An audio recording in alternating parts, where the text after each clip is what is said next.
السلام علیکم ورحمۃ اللہ وبرکاتہ۔ ناظرین، آپ کا استقبال ہے ہمارے پروگرام 5 منٹ کے مدرسے میں۔ ہمارا پہلا موضوع ہے قرآن۔ اللہ تعالیٰ نے فرمایا وَلَقَدْ خَلَقْنَا الْإِنسَانَ وَنَعْلَمُ مَا تُوَسْوِسُ بِهِ نَفْسُهُ وَنَحْنُ أَقْرَبُ إِلَيْهِ مِنْ حَبْلِ الْوَرِيدِ۔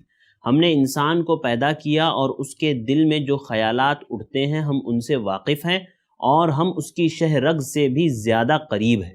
یعنی انسان جو کچھ چھپاتا ہے دل میں، اللہ رب العالمین ان سب باتوں کو جانتا ہے۔ وسوسہ دل میں جو گزرتا ہے، جو خیالات دل میں گزرتے ہیں، اس کو بھی اللہ رب العالمین جانتا ہے۔ اس لیے حدیث میں بھی آتا ہے نا کہ اللہ کے نبی صلی اللہ علیہ وسلم نے فرمایا کہ اللہ تعالیٰ نے میری امت سے دل میں گزرنے والے خیالات کو معاف کر دیا ہے، یعنی ان خیالات پر گرفت نہیں ہوگی، الا یہ کہ جب تک اس کو زبان سے نہ ادا کر دیا جائے یا عمل کے ذریعے سے اس کا اظہار نہ کر دیا جائے۔ تو جو لوگ وسوسے کی شکار، عام طور سے ہمارے بھائی لوگ فون کرتے ہیں اور کہتے ہیں کہ بھائی ایسا ایسا دل میں خیالات آ رہے ہیں، تو یاد رکھیے جب تک وہ دل خیال ہے نا تب تک اس پر کوئی پکڑ نہیں ہے، لیکن جب آپ نے اس کا زبان سے اظہار کر دیا یا آپ نے اس کو کر لیا یا اس کو کر گزرے، تب جا کر کے اس پر آپ کی پکڑ ہوگی، ورنہ خیالات اللہ کے نبی صلی اللہ علیہ وسلم نے کہا کہ اللہ تعالیٰ نے معاف کر دیا ہے۔ اور ورید یہ اصل میں شہرک کو کہتے ہیں کہ جس کے کٹنے سے موت واقع ہو جاتی ہے۔ یہ رگ حلق کے ایک کنارے سے انسان کے کندھے تک ہوتی ہے۔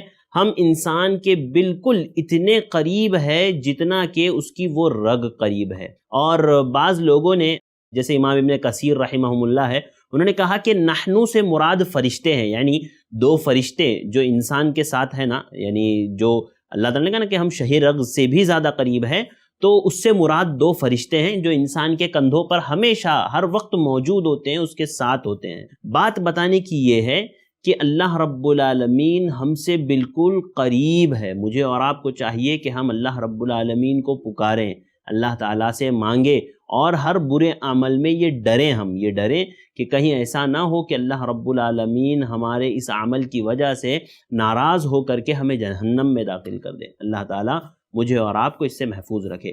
ناظرین، چلتے ہیں ہمارے آج کے دوسرے موضوع کی طرف۔ ہمارا آج کا دوسرا موضوع ہے سنت۔ سنت میں آج ہم بات کریں گے وطر میں اللہ کے نبی صلی اللہ علیہ وسلم کچھ خاص صورتیں پڑھا کرتے تھے۔ ہوتا ہے عشاء کے بعد ہم لوگ جو وطر پڑھتے ہیں نا، 3 رکعت وطر، تو اس میں اللہ کے نبی صلی اللہ علیہ وسلم کچھ خاص صورتیں پڑھا کرتے تھے۔ دیکھیے حضرت عبد الرحمن ابن ابزہ رضی اللہ تعالیٰ عنہ بیان فرماتے ہیں کہ اللہ کے نبی صلی اللہ علیہ وسلم وطر کی نماز کی پہلی رکعت میں سبح اسم ربک الاعلی یعنی سورہ اعلیٰ کی تلاوت کرتے، دوسری رکعت میں سورۃ الکافرون کی تلاوت کرتے، اور جو تیسری رکعت ہوتی ہے جس میں دعائے قنوت پڑھی جاتی ہے، اس میں اللہ کے نبی صلی اللہ علیہ وسلم قل هو اللہ احد کا سورہ پڑھا کرتے تھے۔ تو یاد رکھیے یہ سنت ہے، ہمیشہ جب بھی آپ وطر پڑھیں نا تو آپ وطر میں پہلی رکعت میں سبح اسم ربک الاعلی والا جو سورہ ہے سورۃ الاعلی، اس کو یاد کر لیجئے اور اس کو پڑھیے۔ دوسرا سورۃ الکافرون، اور تیسری رکعت میں جو آپ پڑھتے تھے وہ قل هو اللہ احد یعنی سورۃ الاخلاص پڑھا کرتے تھے۔ یہ سنت ہے۔ ناظرین، چلتے ہیں ہمارے آج کے تیسرے اور آخری موضوع کی طرف۔ ہمارا آج کا تیسرا موضوع ہے وظیفہ۔ وظیفے میں آج آپ کو بتانے والا ہوں وطر کے بعد کی دعا، یعنی وطر جب ہم پڑھ چکے، 3 رکعت وطر ہماری ختم ہو گئی، ہم نے سلام پھیر لیا، تو اس کے بعد کون سی دعا پڑھنا ہے؟ تو صحابی رسول بیان فرماتے ہیں کہ اللہ کے نبی صلی اللہ علیہ وسلم وطر کی پہلی رکعت میں سبح اسم ربک الاعلی پڑھتے، دوسری رکعت میں سورۃ الکافرون یعنی قل یا ایھا الکافرون پڑھتے، اور تیسری رکعت میں سورۃ الاخلاص یعنی قل هو اللہ احد کا سورہ پڑھتے۔ وَيَقُولُ بَعْدَمَا يُسَلِّمُ، اور جب آپ سلام پھیر لیتے وطر کی نماز کے بعد تو آپ یہ دعا پڑھا کرتے تھے، سبحان الملک القدوس، 3 مرتبہ آپ پڑھا کرتے تھے سبحان الملک القدوس۔ اس دعا کو 3 مرتبہ پڑھنا ہے، اور تیسری مرتبہ کہتے ہیں تیسری مرتبہ بلند آواز سے پڑھتے، جیسے 2 مرتبہ آپ کو ہلکے سے پڑھنا ہے سبحان الملک القدوس سبحان الملک القدوس، پھر تیسری مرتبہ میں زور سے سبحان الملک القدوس۔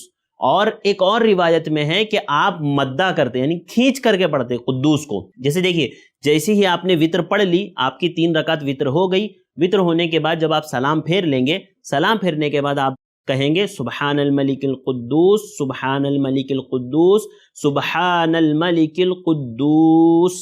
یہ دعا بہت پیاری دعا ہے، بہت اچھی دعا ہے۔ اللہ کے نبی صلی اللہ علیہ وسلم اس کو پڑھا کرتے تھے، ہمیشہ جب بھی آپ وطر کی نماز ادا کرتے آپ ضرور بھی ضرور اس کو پڑھتے تھے۔ تو ناظرین یہ چند باتیں تھیں جو میں نے آپ کے سامنے رکھی، امید کرتا ہوں آپ لوگوں کو پسند آئی ہوگی۔ آپ ہمارے ویڈیو کو لائک کریں، کمنٹ کریں، شیئر کریں، ہمارے چینل کو سبسکرائب کرنا نہ بھولیں۔ انشاءاللہ پھر ملاقات ہوگی کچھ اور باتوں کے ساتھ۔ اللہ تعالیٰ مجھے اور آپ کو عمل کی توفیق عطا فرمائے، آمین۔ السلام علیکم ورحمۃ اللہ وبرکاتہ۔ دین کی بات عام کرنے میں i+TV کی مدد کریں۔ پے ٹی ایم یا گوگل پے کے لیے ہمارے نمبرز پر ٹرانسفر کریں۔